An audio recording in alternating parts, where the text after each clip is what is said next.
So first of all, I was born and grew up in Germany. And back then it was the time when the majority, the highest numbers of guest workers from South Europe came to Germany. And one of them were my parents. So, but back then in these days, these German citizens were not used to foreigners. And we were not used to the German culture. So there were in the beginning some clashes, which are normal. And so when this happens, my brother and I, we were tortured for 6 years in our lives, because it started when I was 6, he was 7, and these 5 guys, they were 7 to 8 years older than we were.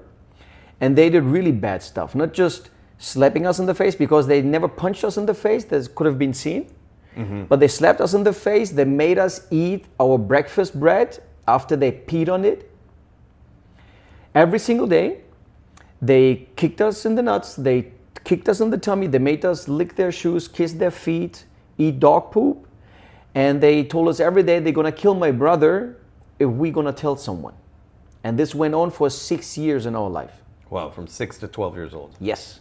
Crazy. And the person who stopped it was my father.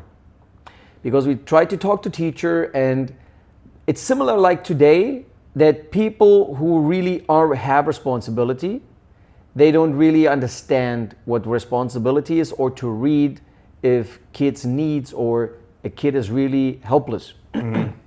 So I started to learn about violence in my life, to be totally helpless.